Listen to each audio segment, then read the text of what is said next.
It's time for this week's episode of Brandon Sports Talk, featuring in-depth interviews from those who are trending in the world of athletics.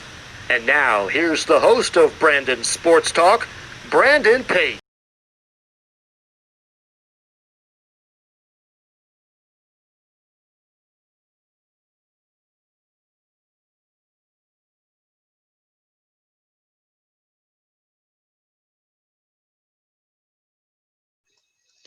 Welcome back to Brandon Sports Talk. In today's episode, I have the privilege to interview the Belmont baseball head coach, Dave Jarvis. How are you doing today? I'm doing well, Brandon. Thank you very much. Can you talk about your coaching experience and how you got started? Yes, my coaching career began at the junior college that I had played at 3 years previously, back in the fall of 1982. My former head coach at that junior college had offered me an opportunity to come back at that school and be his assistant coach, intramural director, 2 or 3 other different titles and things put together to try to form an assistant coach's position. They had put together 3 or 4 different things with student activities, intramurals, so on and so forth. And that was how I began my coaching career. I had already accepted a teaching assistantship at Arkansas State and was able to resign from that in order to accept this position, and yet continue to work on my master's degree during the summers as well. So, Can you talk about what you've accomplished so far at Belmont? well,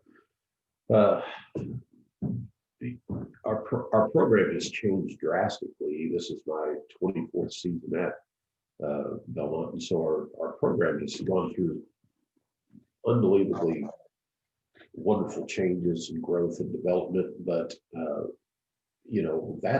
that's in concert. It's not my accomplishments. I'm a part of that, but it's on a lot of different levels. I mean, it's administrative support. It's just being in a wonderful city like Nashville that has had tremendous growth and development over these last couple of decades. It's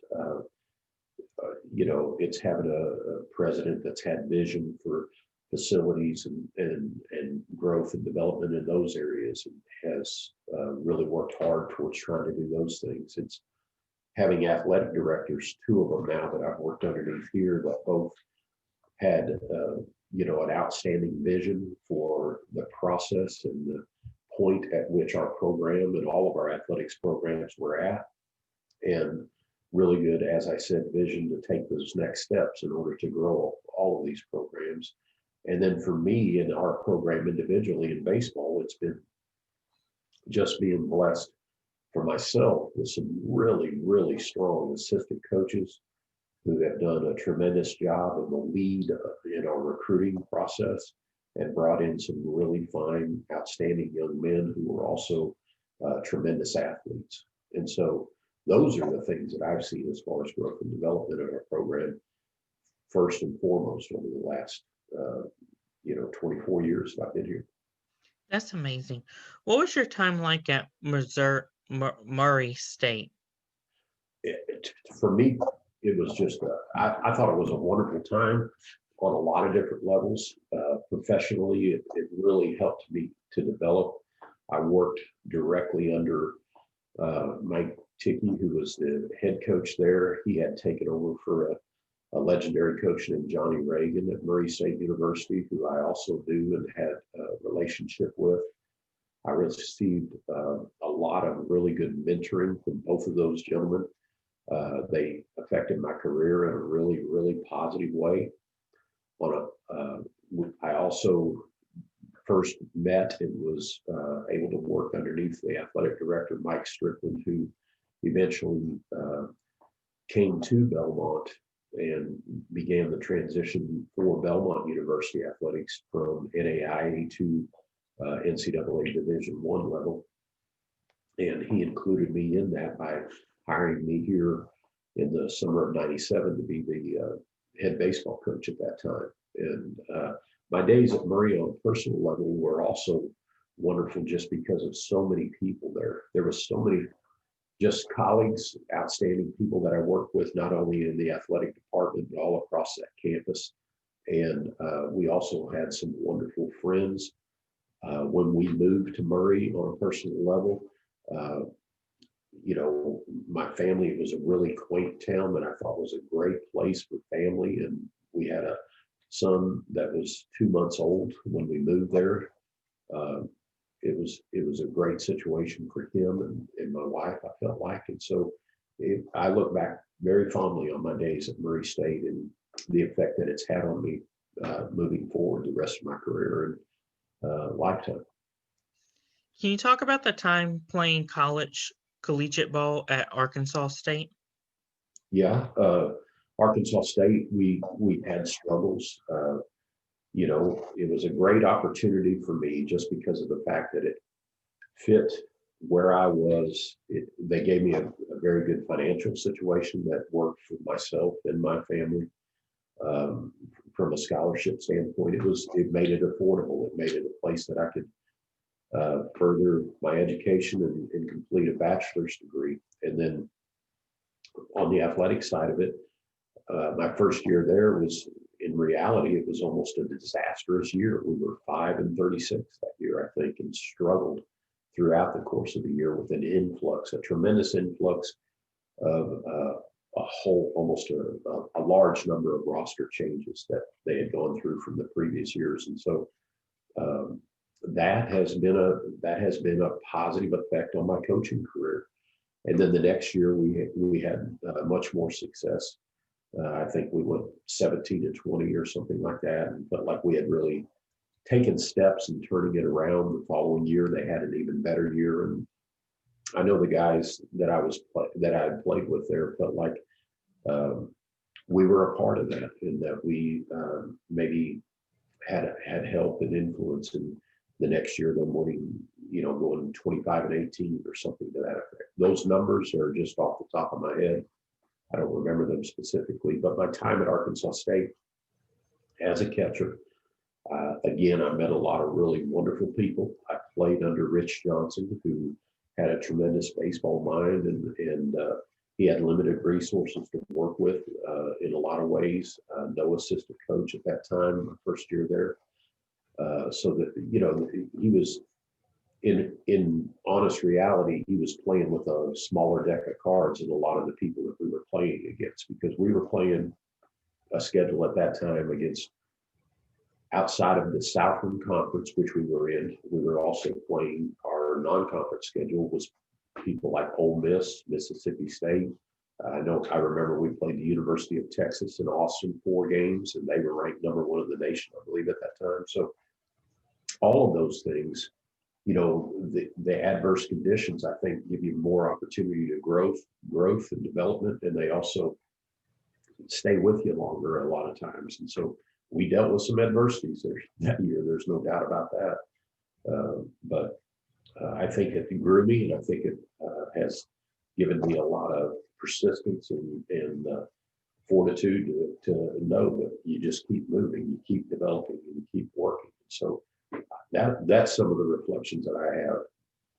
The greatest reflections that I have from Arkansas State, though, are just teammates that are like brothers to me, college teammates that were also roommates for 2-3 years. And those people have been a part of my life, on a regular basis, almost every day or every week since then.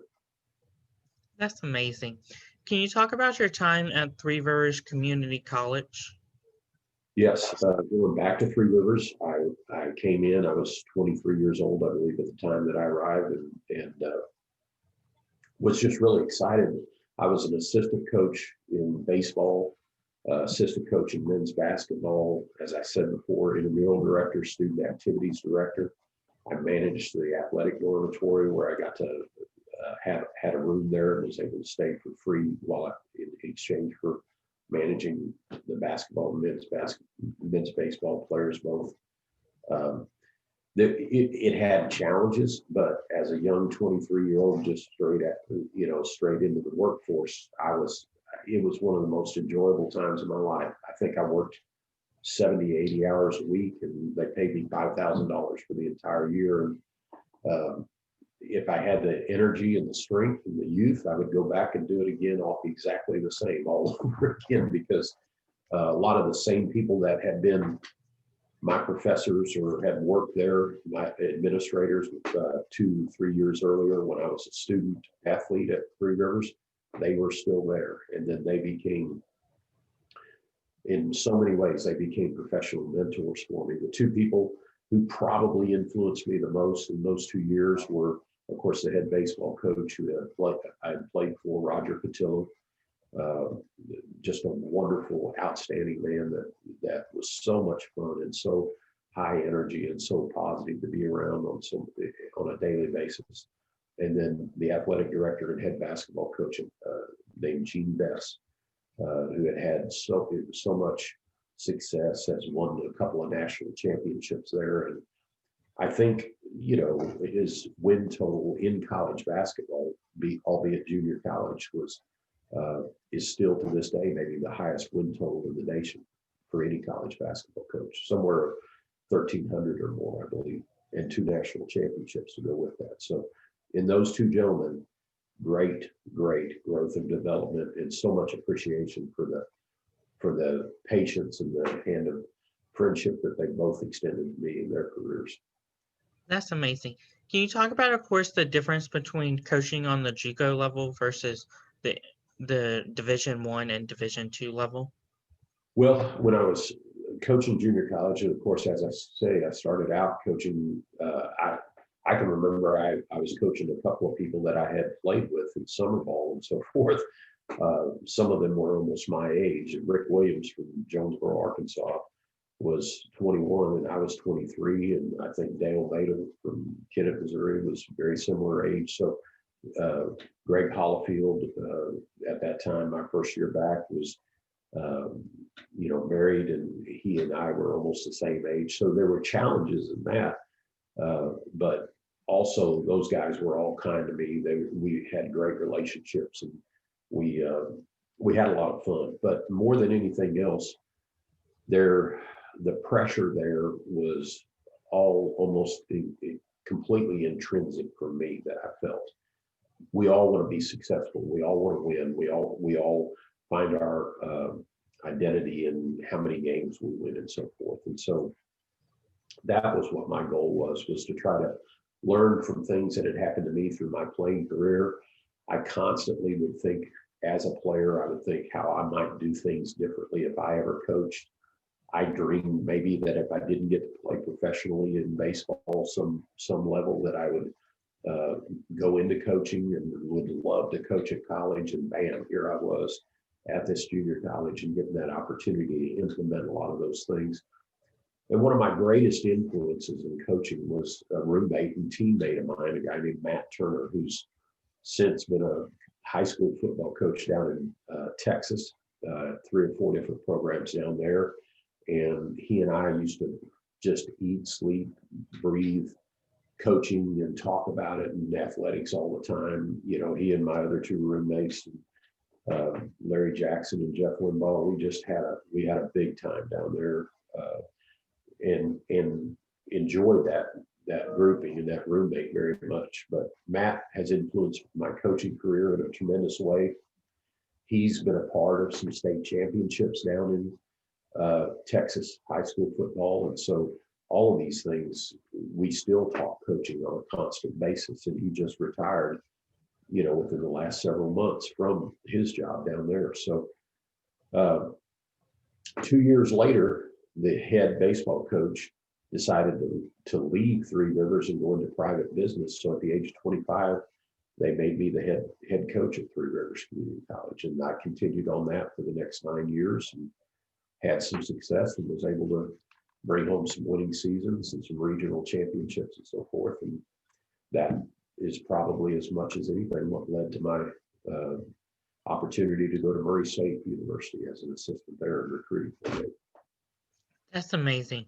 Can you talk about, of course, the 2001 season going to the College World Series and what that was like? we did not go to the College World Series in 2001. Are you talking about at Belmont? Yes, at Belmont. In 2011, we won the Atlantic Sun Conference Tournament Championship, and that gave us an automatic bid to go to the NCAA Regional Tournament. And that 2011 team was special in so many ways. We had had a lot of success in the previous 12, 13 years. We had had a lot of winning teams and very exciting teams, great athletes. The 2011 team had a large senior contingency. We had a really strong pitching staff, and a lot of good things came together for us in the second half of that season. And we got on a roll. I can remember we won a game up at UT Knoxville on the road right before we had to go. We beat Tennessee in Knoxville and left from there to go to Stetson for it was our final weekend. And they only, out of 11, 12 teams in the league, they were only taking 6 into the tournament at that time. And we were right on the edge of that bubble as to whether we were going to get in or not. So the math of it was simple. We had to go to Stetson, who was ranked 19th in the nation at that time. And we had to win 2 out of 3 on the road down there with them. But we felt good about it. We had a really strong number 1 who had been, Chase Brookshire had been dominating that year and doing a tremendous job for us. And so we felt like we could go in there and get that job done. We didn't have any hesitation about it. We were just coming off of the heels of that SEC win up in Knoxville the Tuesday night before. So we go down there on Thursday and play a really, really good Stetson team and end up getting beat on Friday night. And so now we're down, we got to win these next 2 ball games, and we're not even going to get in. And Matt Heyman goes out, pitches a tremendous game for us. We had a lot of help in the bullpen, people, our closer, John Ivey, people like that were involved in that weekend for us. And offensively, our guys just, busted loose. And then on Sunday, it's do or die. We got to win to get in. It's real simple. And hand the ball to Nate Woods. And Nate had been just a tremendous athlete for us. He had been drafted by the Dodgers out of high school. He, played again professionally after his career here, but handed him the baseball, and he went out and just pitched an unbelievable game for us. Gave us, I believe, 7, 8 really strong innings, and then we offensively, everything clicked for us that day. We scored a large number of runs, and then we're able to close it out on the back end with a win, get on the bus, and know that we were headed to the ASUN tournament. When we got to the ASUN tournament that year, it was here in Nashville at our neighboring school, Lipscomb University, who was also in the league with us at that time. They were hosting. And as luck would have it, our first draw, we were the number 6 seed, and Stetson University was the number 1 seed. So we had to turn around 2 or 3 days later and play them again. And our guys just went into that game with so much confidence and energy and momentum that we were able to win that game and then win 3 more really difficult games in a row and swept our way through that tournament and went to our first NCAA regional. That's amazing. Can you talk about, of course, the baseball culture that you have built at Belmont over the years? Well, we talk about building a culture. I think it's just founded on a lot of things that every good organization, every good business are founded on. In one, acquiring and having really good people throughout your organization, giving those people room for growth and development, and giving them responsibilities. Good people then take those opportunities and they take those responsibilities and they grow them and expand them and do really good things with them. I think it's a culture where there are certain basic building block foundational things that all of our players need to adhere to, and all of our coaches as well. There are expectations that I think are extremely important as well. And There is a competitive spirit. There's in our program, I can tell you, we're gonna love a player. We're gonna pat them on the back. We're gonna figuratively kick them in the butt when we feel like they need that as well. We're gonna be as honest with them as we possibly can. And I think these are all extremely important aspects of what we've built this program on. And I've learned those things from leadership that I've witnessed through not only coaches that I've played for and been blessed to play underneath, coaches that I've worked for, the two head coaches that I've already mentioned in this time that were mentors to me, friends and roommates and people that I coached with and against. All of these people have helped me shape and form my ideas as to what those important building blocks are. That's amazing. Can you talk about, of course, the recruitment process for baseball at Belmont and what that looks like? Yeah, it's Belmont, we're a Christian-based environment, which is extremely important for me. It's a really strong academic institution. It's a world-class education. As a private school, it's going to be a little bit more expensive than a lot of the other state schools or institutions that we might compete against. So sometimes that can provide a challenge too as well. So what we're looking at is a young man who, of course, fits our situation from an academic and a financial standpoint, and also, their character, makeup, athletic ability, what drives them, what motivates them. It's important to us to find people that are team-minded. Not every player that comes into our program is going to be perfect in any shape, form, or fashion. But it's not the young men that we bring in, it's the men that we send out on the other end. And that's kind of a mainstay of how we try to approach things. Winning and losing in our program, and this is something that I've taken from John Wooden and my time working in that junior college basketball program under Coach Bess and Coach Patilla both.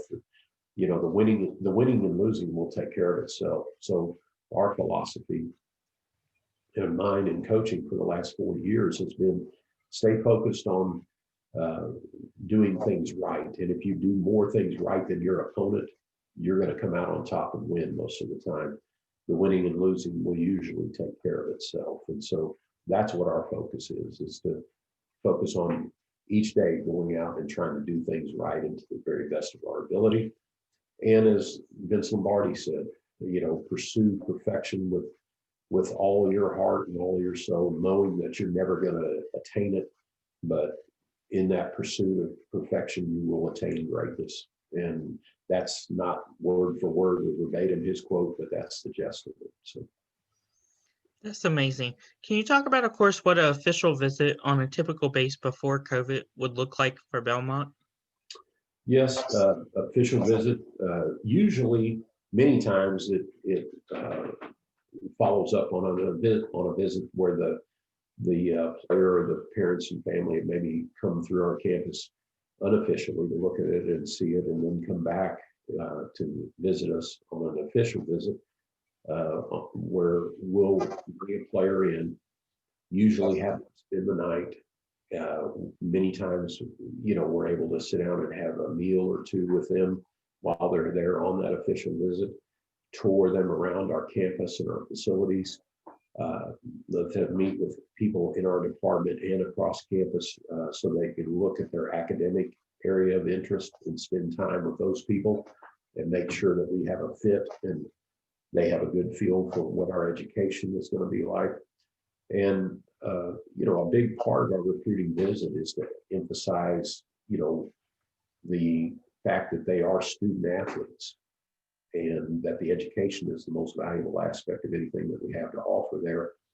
And we want their passion for baseball and their drive and their desire to be a part of that educational process and use that as a motivating factor to help them grow on and off the field, but especially get that education, because that'll affect their life for the rest of their life, getting a high quality education. That's wonderful. Of course, I know that the 2020 season got cut short. So what are your expectations for this upcoming season as it may be pushed back a little bit due to COVID? Well, the thing that 2020 taught us was,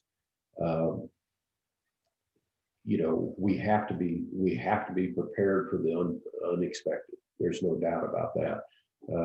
We had no idea 17 games into it that we were playing our last game of the year. These things were starting to go on, but we ended up having a great day that day. We played a good University of Toledo team that had come down on a trip, and we were able to play a game against them on a Tuesday afternoon.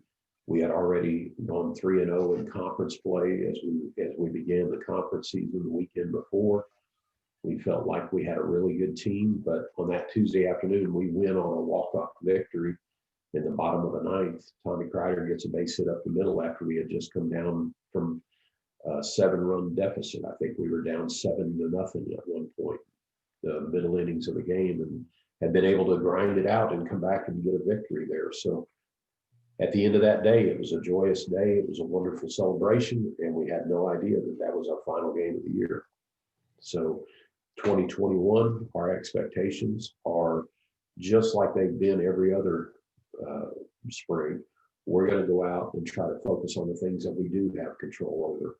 And that is preparing our team to go out and try to win a conference championship and move on to the NCAA tournament play again. That's what our goal is. And so we think about the things that we're not going to have any control over. We think about schedule issues. We think about COVID protocols and how those things are going to affect our season. We prepare for those. But our goal is to try to stay focused on the things that we can affect and that we can have control over. And the rest of it, we'll just trust the good Lord as we move through this spring. What advice would you give upcoming high school athletes looking to play in college? Well, this is a really challenging time for those young men. There is absolutely young men and young women, these athletes that are coming out of high school and trying to be seen and recruited. It's a situation where we're in a dead period. That dead period continues to keep being extended by the NCAA. And that's in order to try to keep people safe. I'm quite certain of that. As a coach, it's frustrating because we're not able to get out and see these kids play. We're not able to have them on campus for an official visit, as we just talked about a few minutes ago. We're not able to interact with them other than over the telephone or Zoom call, which, that's good, but it has its challenges too. There's no replacement for getting them on campus, giving them the tour, allowing them to spend time with your current team and get to know the culture of the dugout and the team and how they operate.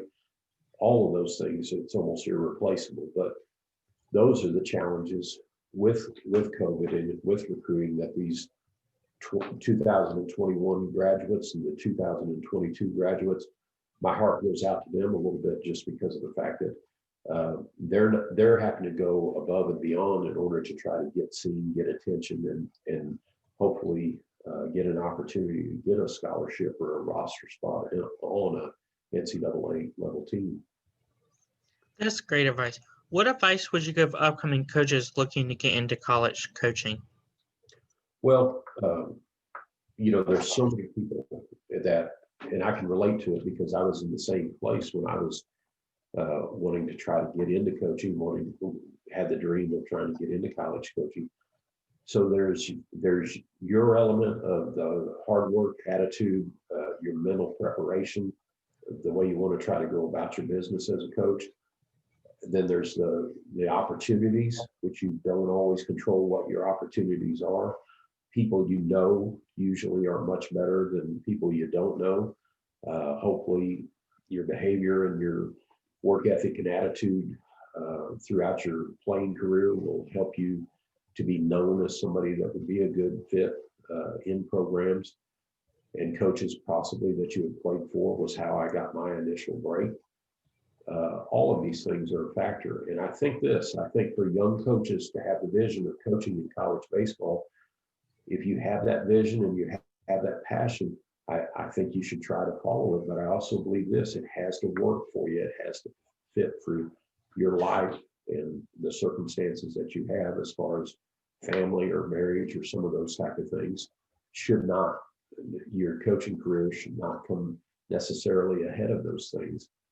And then I believe that what your vision is outstanding. I think you should get up and work hard every day and try to pursue that vision. But I also think you should keep a space and room open and a little bit of open-mindedness to what God's vision may be for you, because he could have even greater things in mind for you than what you do for yourself. This time, I had no vision. I wanted to coach in college baseball, but I had no vision that I would get to go back to my junior college and coach there. I had no vision that I was going to be at Murray State University as an assistant coach there. And I had not even heard of Belmont University at that time in my short life.